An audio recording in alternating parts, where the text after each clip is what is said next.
అంటే ఎప్పుడు వచ్చి మన మీద పడుతుందో తెలియని పరిస్థితి. ఎందుకంటే ఆల్రెడీ సీఎం గారు ఫుల్ పవర్స్ ఇచ్చేశారు వాళ్ళ మీద. అంతా ఆల్రెడీ 5 ఎవరినో సస్పెండ్ కూడా చేశారంట.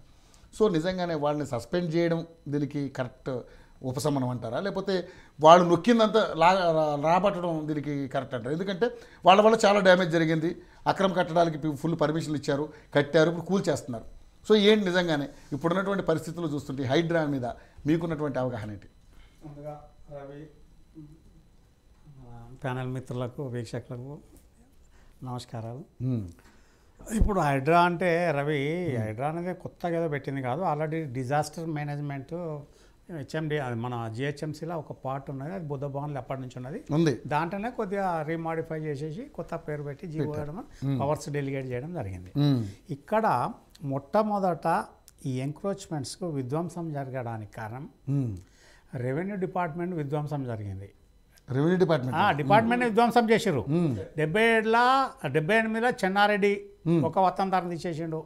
తర్వాత 83లో ఎన్టీ రామారావు వచ్చి మొత్తం తీసేసిండు.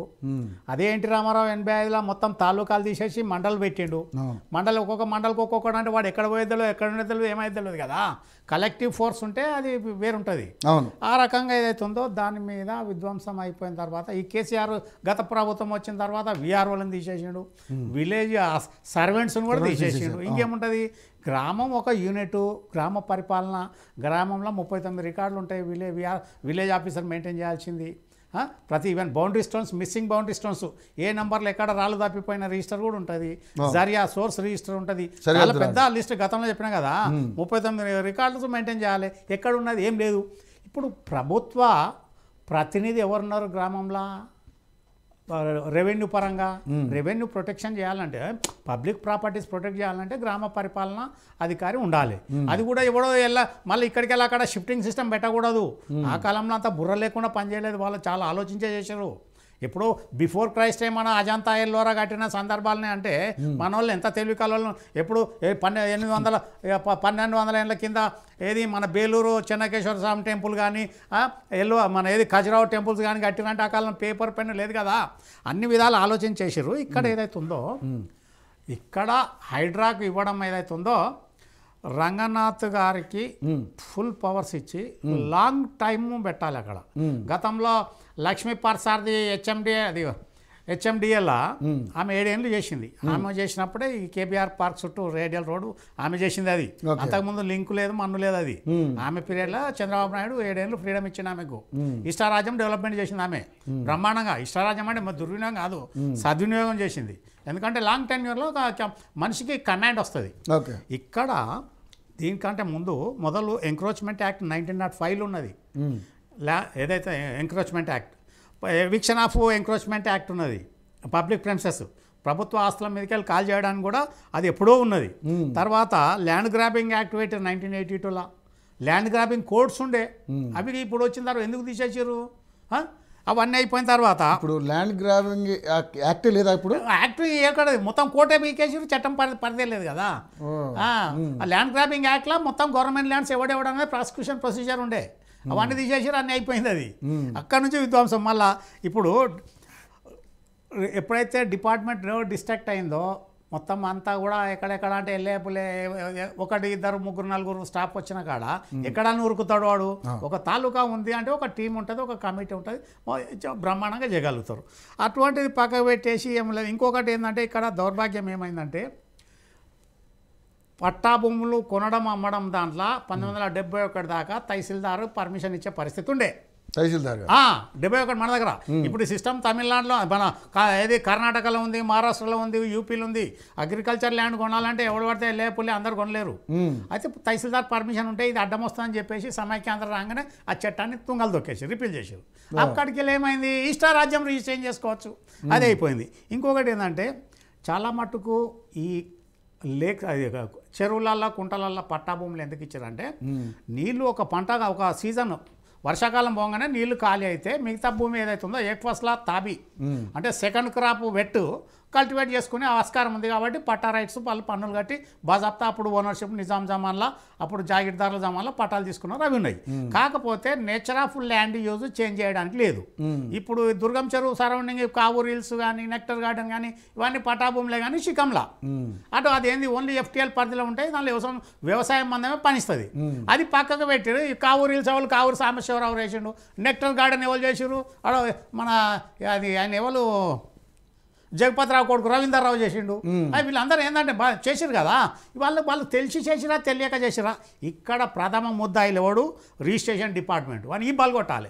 ఎందుకు 1976 నుంచి ఫిబ్రవరి 1976 నుంచి 2008 దాకా అర్బన్ ల్యాండ్ సీలింగ్ చట్టం ఉంది ఇక్కడ. దానికి ఎందుకంటే అటు రిజిస్ట్రేషన్లు మొత్తం విధ్వంసం చేసిరు. దానికి రిజిస్ట్రేషన్ డిపార్ట్మెంట్ బాధ్యత కదా. తదనంతరం ఎవడు పర్మిషన్ ఇచ్చిండు, ఎవడు మున్సిపల్ వాడు. ఇరిగేషన్ డిపార్ట్మెంట్ అనేది గాడిలాగా వస్తుందా, వాళ్ళు చూడలేదు. తర్వాత కరెంట్ డిపార్ట్మెంట్ ఏం చేస్తుంది, ఎందుకు కరెంట్ ఇస్తుంది, వాటర్ వర్క్స్ ఎందుకు ఇచ్చిండు, విజిలెన్స్ డిపార్ట్మెంట్ ఏం చేస్తున్నది, దీని మీద పర్యవేక్షణ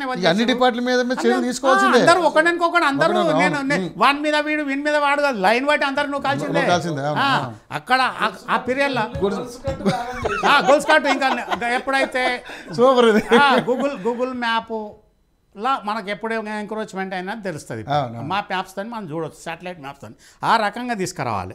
ఇక హైదరాబాద్ సికింద్రాబాద్ పరిస్థితికి వస్తే 1969 నుంచి 75 మధ్యలో టౌన్ సర్వే జరిగింది. టౌన్ సర్వే రికార్డు ఉన్నది ఇప్పటికీ, ఎక్కడనే పోలే. మొత్తం హైదరాబాద్ నడిబొడ్డిలో కలెక్టరేట్లో ఉంటుంది ఇది. ఆ టౌన్ సర్వే రికార్డులో మొత్తం town ward block number town number TS number మొత్తం నక్షత్రయుక్తంగా ఉంటుంది. అవన్నీ తీసేయాలి. ఇప్పుడు మొట్టమొదట సర్వే రికార్డ్స్లో సేత్వార్ ఉంటుంది, సేత్వార్ తర్వాత వసూలు బాకీ ఉంటుంది, తర్వాత ఆకార్బంద్ రిజిస్టర్ ఉంటుంది, ఫీల్డ్ మెజర్మెంట్ బుక్ ఉంటుంది.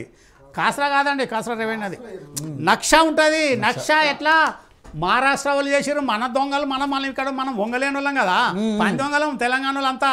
ఎవడు వంగడీడా మహారాష్ట్రకి వెళ్ళి నిజాం గవర్నమెంట్ మహారాష్ట్రకి వెళ్ళి స్టాఫ్ని తీసుకొచ్చి ఇక్కడ పెట్టి సర్వే 1930లో ఏదైతుందో సర్వే చెప్పియడము నిజాం గవర్నమెంట్ చేసిండు. నిజాం ఏంది ఇప్పుడు నక్షా అన్నది కానీ కాసరా అన్నది కానీ తర్వాత కలాన్ అన్నది కానీ కుర్దు అన్నది కానీ పహానీ అన్నది కానీ ఇవన్నీ మరాఠా టర్మ్స్. ల్యాంబీ రూంది ప్రతి ఒక్కటి మనకు బట్ట నక్షలు ఉన్నాయి. ఇప్పుడు బట్ట నక్ష ఎక్కడ పోలే, మంచి పర్మనెంట్ ఇంకుతో రాసింది. ఆ నక్ష మీద ఒక స్కేలు ఇంచుతో ఒక స్కేల్తో ఇంచు కొలిస్తే ఆ ఇంచుకు స్కేల్ మెజర్మెంట్ ఉంటుంది, ఇన్ని గొలుసులు ఇన్ని కిలోమీటర్లు అన్నది. ఇటువంటి దాని తర్వాత ఏదైతుందో వీళ్ళు చేయాల్సిన పరిస్థితి చేయకుండా ఇది అయిపోయింది. దీని తర్వాత ఇక్కడ వేవ్యూస్ లేరు, ఎవరు లేరు. ఇక్కడ టౌన్ సర్వే లేదు, మున్సిపాలిటీ వాళ్ళు కూడా ఏం చేశారు, ఎవరు లేరు. ఎవరికి ఏమో అంగట్లో అవ్వ అంటే ఏమనుకుంటున్నారా బిడ్డ అన్నట్టు ఇక్కడ ఈ చిల్లర సంగతి గవర్నమెంట్ జానకుల సంగతి ఇది అయిపోయింది. ఇక్కడ తర్వాత ఇది క్రాస్ చెక్ చేయడం అన్నది ఎవరైనా ఉన్నదా, యాన్యువల్ అకౌంట్స్ ఉన్నాయా, లెక్కలేదు, పానీలు రాసుడు పోయింది, అన్ని పోయింది. మొత్తం ఏంటంటే మా రెవెన్యూ వాళ్ళనే సగం మంది దొంగలు రికార్డులు అమ్ముకున్నారు. విధ్వంసం రికార్డు వాస్తవం చెప్తున్నా కదా, నాకు వాళ్ళ మీద వ్యక్తిగతంగా కక్ష లేదు. తర్వాత ఇదే సమైక్య పాలనలో చాలా బ్రహ్మాండంగా విధ్వంసం జరిగింది.